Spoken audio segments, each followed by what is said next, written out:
Secondo una leggenda finlandese molto diffusa, nella zona settentrionale della nazione esisterebbe una strada misteriosa che non conduce da nessuna parte. Semplicemente continua a proseguire, inoltrandosi ben oltre i confini nazionali e ben oltre le più elementari norme geografiche e fisiche. La chiamano Umpikuja, letteralmente punto morto, strada senza uscita. Non si sa con esattezza da cosa sia originata tale leggenda, che pare sia nata come storia macabra da raccontare nei campeggi. Sebbene il professore di antropologia Hans Zinker dell'Università di Berlino abbia rintracciato le origini di questa diceria in un'antica leggenda lappone.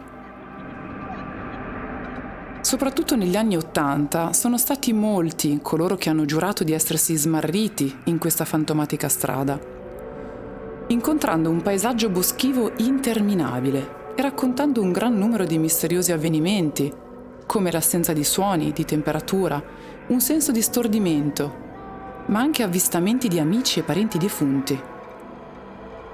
Alcuni hanno affermato di essersi persino imbattuti in strane e anomale creature percorrendo la strada stregata.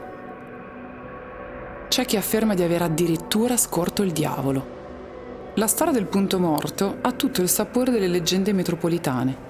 La vicenda capitata all'amico di un amico che in una notte piovosa oppure al crepuscolo imbocca lo svincolo errato per trovarsi in un incubo fino al mattino.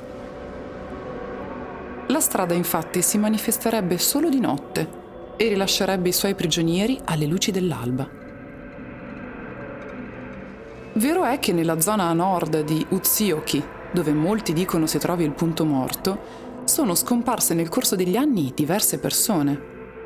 Nei rapporti della polizia si parla di almeno 105 sparizioni, senza spiegazioni logiche.